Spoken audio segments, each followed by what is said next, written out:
Hola, bienvenidos a este video que es dedicado al arte. En este video vamos a hablar del cómo vemos, que es súper interesante porque pues mientras más obtengamos información del cómo podemos ver, cómo funcionamos fisiológicamente y cognitivamente, se sorprende más uno porque pues puede funcionar mejor la interpretación de lo que sentimos, cómo percibo la luz, el color, las formas, el mundo en general. Pues nuestro cerebro nos va a dar una manera interesante, una respuesta curiosa que nos hace expresarnos de diferentes maneras. Por ejemplo, si pues vamos a ver algo que es eh, algo suave, algo esponjoso o algo con un color pues que pueda provocar paz o comodidad, pues vamos a tener probablemente una expresión placentera, ¿no? A lo mejor cómoda. Pero si vemos algo que nos disguste, algo violento tal vez, vamos a tener una expresión pues algo negativa, ¿no? No tan cómoda tal vez. Bueno, pues vamos a comenzar desde una parte fisiológica. La parte biológica de esto, de cómo funcionamos de manera física nuestro organismo, es bastante interesante, bastante complejo. Como pues en el video no es nuestro campo, es el arte, lo vamos a explicar de una manera pues rápida y probablemente no tan detallada. Bueno, pues en esta imagen tenemos el ojo derecho, y lo que está alrededor son sus músculos. Esto es lo externo al ojo, esto no afecta a una cuestión visible, pero pues sostiene el ojo. Entonces si uno de estos falla, probablemente nuestro campo eh, periférico, nuestro campo visual, no sea tan funcional, pues el movimiento probablemente sea limitado o probablemente no haya también. Eh, entonces hay que conocer estos músculos que pueden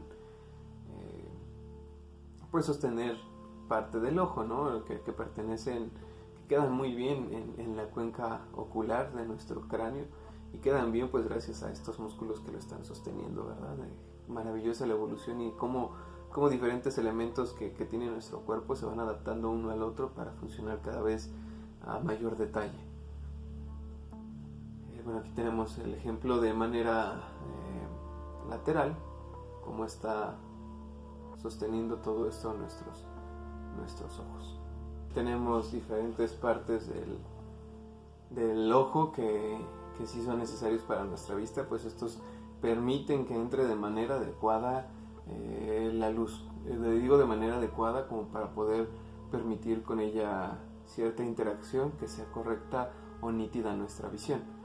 Tenemos diferentes elementos, yo creo que algunos son conocidos para ustedes. En algún momento pues de la vida yo creo que nos llegamos a encontrar con estos nombres y los podemos relacionar de manera adecuada a que pertenecen al ojo, ¿no? Como es el iris, la pupila, la parte cristalina, la córnea y diferentes elementos que tiene el ojo. Bueno, pues dentro de este ojo de manera más particular vamos a encontrar unas células que son las células fotorreceptoras, llamadas bastones y conos. Estas se encargan de recibir la luz. Ellos son las que perciben y codifican la luz que podemos ver todos los días, ¿no? En diferentes momentos.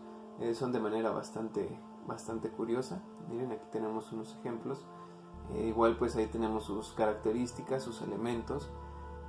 Repito, pues no los detallaré, pues estamos aquí para ver cómo estos elementos de manera fisiológica nos permiten apreciar imágenes o nuestro entorno en general, ¿no? O sea, desde una cuestión más artística. Bueno, pues miren, aquí tenemos una imagen de donde está un foco, donde está pues el ojo, donde está nuestro cerebro. El estímulo, que es la realidad, que es el foco, tiene diferentes elementos que lo componen. Nuestro ojo, al percibirlo, nuestras células fotorreceptoras, estamos observando diferentes cualidades de este elemento. podemos observar que es algo con una textura, podemos observar sus funciones de acuerdo a sus elementos, algo que nuestro cerebro deduce al verlo, ¿no? Bueno, pues este estímulo, que pues un foco con vidrio, con metal, con diferentes elementos que nuestro ojo pues al verlo nos dice a lo mejor si es suave, si es algo más sólido. Nuestro cerebro es el que lo decodifica, el que procesa toda esa información, quien dice para qué es ese funcionamiento, ¿no? El ojo codifica, el codificar es solamente tomar esta información. Estoy codificando información, estoy recibiendo información, y el decodificador es el que la interpreta, es quien lee esa información. Y bueno, pues aquí tenemos el cerebro, ¿no? Decodificando la información de cómo funciona el foco o qué es el foco. Ahora vamos a hablar de lo que puede ser, qué es lo que estamos viendo o cómo vemos desde la perspectiva cognitiva, desde una psique, y para esto vamos a hablar desde una perspectiva gestáltica, perteneciente a la psicología gestal, de la forma. Esta teoría nos explica qué es lo que estamos viendo, cómo es que lo estamos viendo de diferentes maneras. Tiene diferentes leyes, diferentes conceptos, tiene diferentes leyes, diferentes conceptos que nos dicen es esto, y por intuición a lo que estamos viendo pues coincidimos con lo que dice, y es cuando decimos genial, me están diciendo lo que estoy viendo. Bueno, pues la psicología gestal de la forma nos explica un poco de esto. Una de sus principales leyes o principios es el de figura-fondo. Al entender una figura la va a distinguir de su fondo, ¿no? De manera bastante concreta. Otra bastante interesante que me gusta mucho, me llama la atención por diferentes perspectivas que permite el apreciar o el entender esta manera de ver. Es una cuestión de percepción bastante buena, ¿no? Donde también viene la atención, la ley de Prägnanz o de la buena figura, donde también entra mucho esto que les comento, ¿no? La percepción y la atención. Aquí pues en este foco estamos teniendo atención a un solo foco, estamos viendo qué pasa en ese foco, y lo que está alrededor, lo que es de nuestra vista periférica, que también lo vamos a explicar ahorita más adelante, pues está borroso, está como difuminado, difuso. No podemos percibir toda la información de ese objeto como para poder decir su textura o qué es lo que sucede con él. Probablemente por cuestiones de manchas o también de una interpretación cognitiva podamos deducir que es un foco, pero no tenemos toda la información como para definirlo totalmente de qué es esto, ¿no? Aquí tenemos otro ejemplo de esto, dependiendo dónde esté su atención, unas figuras reversibles. Si ponemos atención a lo negro, pues probablemente podamos ver una figura humana que está descendiendo con algo en las manos. Y si ponemos atención a lo blanco, pues empezamos a ver flechas. Bueno, también se habla de un fenómeno interesante en la Gestalt, que es el fenómeno Phi, que habla sobre la velocidad en la luz. Si un foco que parpadea a cierta velocidad se puede percibir como movimiento. Si este foco se mueve a una velocidad pues menor, tal vez podamos decir que se prendió y se apagó, pero si es más rápido podemos decir que se movió. Esto funciona en las animaciones, de que pues tenemos cada cuadro, cada fotograma, se le llama a esas imágenes de esta animación. Cada fotograma, que es un elemento, un movimiento, al pasarse de cierta velocidad, junto con los otros fotogramas, pues podemos encontrar que este tiene movimiento. Entonces es como pues si todo lo que percibimos fuera un fotograma, ¿no creen?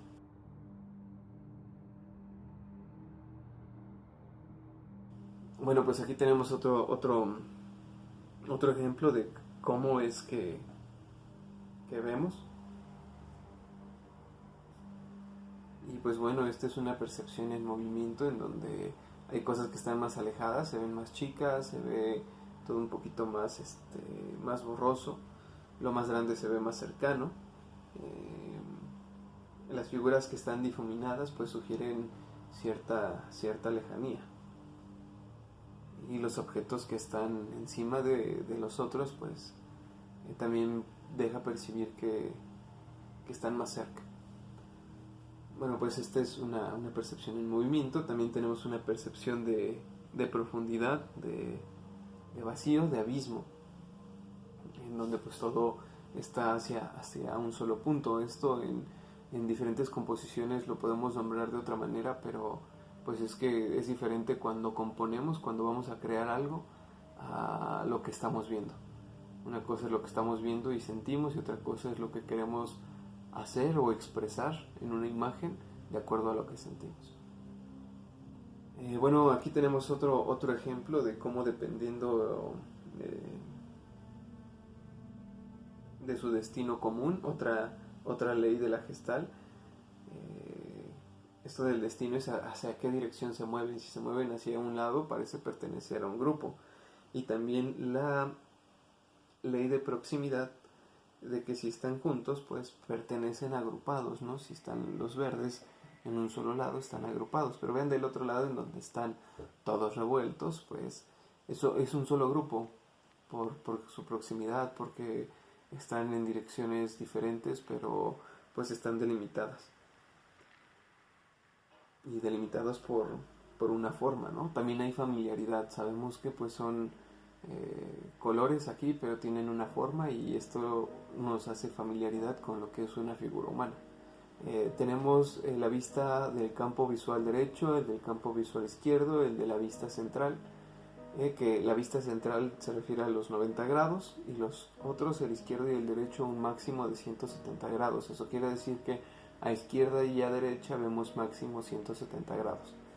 Bueno, pues el ojo derecho capta la información que conecta también con el córtex visual izquierdo, y el ojo izquierdo conecta con la información del córtex visual derecho del cerebro. Hay una información cruzada. Bien, pues ahora vamos a hablar un poco sobre las vistas de los objetos, cómo es que vemos estos objetos dependiendo desde qué ángulo lo estemos viendo, ¿no? Sus lados. Pues tenemos diferentes vistas. Cuando vemos un objeto lo podemos ver desde frente, una vista superior, una vista derecha, una vista izquierda, una vista inferior y una vista posterior. En esta imagen lo ponemos más claro de acuerdo a la imagen anterior, como base, donde tenemos una vista de frente, un iglú. Tenemos una vista superior, que pues es una sala, le estamos viendo como si estuviéramos siendo observadores desde arriba. Una vista derecha, inclinación a la derecha; una vista a la izquierda, inclinación a la izquierda. Una vista inferior, pues ver la parte de abajo, ¿no? De un carro, como la contraparte, arriba, abajo; y la vista posterior, que también es esto como la contraparte, ¿no? Una vista posterior de un carro. Bueno, ya que tenemos ahora estos conocimientos sobre cómo funcionamos un poquito más en qué es lo que estamos viendo, cómo lo vemos, desde qué ángulo los estamos viendo, pues esto tiene interés en el arte, pues en el momento que se pinta. Por ejemplo, aquí tenemos esta pintura de la Gioconda, la Mona Lisa, de Leonardo da Vinci, en donde tenemos diferentes elementos de los que acabamos de hablar. Por ejemplo, el fondo. Este fondo pues nos habla de cosas borrosas, cosas que están a distancia, cosas que no pasan toda la información, porque no podemos simplemente observarla de lo lejos que está. El personaje principal pues no está de frente, está inclinado un poco hacia la derecha, de manera corporal. También su mirada, su rostro está un poco inclinado, y pues esto quiere decir que al momento que lo pintaron tuvieron que pensar en cómo lo iban a hacer. Bueno, Leonardo da Vinci es famoso por pintar a la mayoría de sus retratos que estén inclinados hacia la derecha, hacia la izquierda, pero de frente es muy raro que pintara de ese modo, ¿no? Entonces aquí podemos ver diferentes elementos de los que ya hablamos. Un principio, que es la figura a fondo. Ponemos atención ya que tenemos una figura y de inmediato la resaltamos o contrastamos de un fondo, pues distinguimos la figura completa, y lo demás queda con menos información, entonces se va hacia atrás. Algo más común que son las naranjas, y pues aquí las vemos en grupo por su forma, ¿no? Que es redonda, que hacen una esfera, y sabemos que pertenecen a este mismo grupo. Pero ¿qué pasa si hacemos un poquito más compleja la imagen? Hablando también de naranjas, pues ya tenemos más elementos de los que podemos describir lo que estamos viendo. Podemos ver elementos de buena continuación, que es esto en donde vemos que las ramas siguen y hay hojas que tapan partes de esa rama, pero la rama sigue, continúa. También vemos lo mismo, la familiaridad de la forma con sus demás elementos que tiene la naranja, y sabemos que es una naranja por su forma. Y pues tenemos algo interesante también aquí de lo que no hemos hablado, que es el color. Aquí también se hacen de un solo grupo por su color, ese color naranja que resalta de diferentes tonos de azul, de diferentes tonos de verdes, cafés, grises. Las hace de un solo grupo. Así también las hojas, ¿no? Se hacen de un solo grupo por su forma, por su color, por su textura. También podemos apreciar su textura. Pero bueno, ¿qué pasa con esta imagen y con el color? Que estamos hablando de todavía más información, porque estamos hablando ahora también ya de la información de su color, de su fondo. Su fondo por sí mismo sabemos que es azul, sabemos que es el cielo. Sabemos que esto puede contrastar con diferentes elementos de la imagen. Bueno, pero bueno, ¿qué es el color o cómo podemos hablar más preciso de esto? Bueno, pues Isaac Newton, un físico, teólogo, inventor, alquimista, entre otras cosas probablemente, hizo un experimento en donde puso un prisma en un cuarto oscuro y le dejó pasar un rayo de luz, y con esto pues descompuso la luz. Se dio cuenta que cuando la luz separa sus elementos salen diferentes colores. Y bueno, en este experimento, pues en el prisma aquí vemos cómo pasa un rayo de luz blanco, pasa por el prisma, y el prisma hace que se separe este rayo de luz en diferentes colores. Y bueno, pero ¿qué pasa cuando se juntan todos los colores? Ahora viéndolo desde una manera inversa, juntar todos los colores, regresarlo, pues hace una luz blanca. Esto se puede explicar con teorías del color. Está la teoría aditiva, que es la de la luz, que hace que la suma de sus colores dé como resultado blanco, y la descomposición de ese blanco dé como resultado esos colores. Y también tenemos la sustractiva, que habla de los pigmentos, en donde la suma de estos colores van a ser el negro, y la descomposición del negro se hace en todos los colores que conocemos. Pero ¿qué es esto de los pigmentos? ¿Quién puede hablar más preciso de esto? Bueno, pues los pigmentos comienzan a surgir de manera natural, de acuerdo a la necesidad de que el hombre quiere representar su entorno, de acuerdo a querer representar una práctica, una existencia.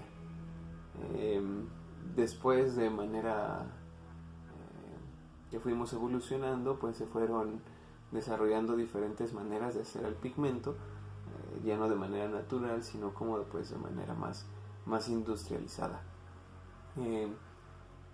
Cuando ya tenemos estos colores pigmentos más desarrollados, pues existe una persona que tiene una curiosidad de decir, bueno, ¿qué es esto del pigmento? Y pues es Goethe, aquí lo tenemos, su círculo cromático, una de sus invenciones, donde pues describe el orden, describe la manera en que se puede dar seguimiento de acuerdo a estos colores para obtener más colores, diferentes composiciones visuales de acuerdo al color. Bueno, aquí tenemos un círculo cromático pues mejor interpretado, en donde vienen las separaciones de colores cálidos, de colores fríos, los tonos, la saturación, el brillo, los colores secundarios, primarios, etcétera, que nos permiten a veces definir una paleta de colores dentro del arte. Y también, de nuevo, esto entender lo que estamos viendo. Aquí tenemos, por ejemplo, un atardecer con colores cálidos, de acuerdo a un círculo cromático. Tenemos un punto de tensión, que es el sol, que nuestra mirada se enfoca a ver el sol, y pues ya sabemos que el sol ilumina, que nos pinta estos increíbles atardeceres. Y pues aquí tenemos un atardecer cálido de acuerdo a sus tonos. Aquí tenemos otra imagen donde vemos el movimiento, que todos van hacia una dirección y que estos elementos yendo hacia una dirección también sabemos que pertenece a un grupo, y elementos fijos, elementos que no hay movimiento, pero que también ya tienen una forma y que nos dan una información, que podemos interpretar lo que hay. Mientras más conozcamos de lo que somos, seguro vamos a poder expresarlo de mayor forma. Espero les haya gustado el video. Nos vemos la siguiente semana con más información visual y cómo esta la podemos desarrollar al arte.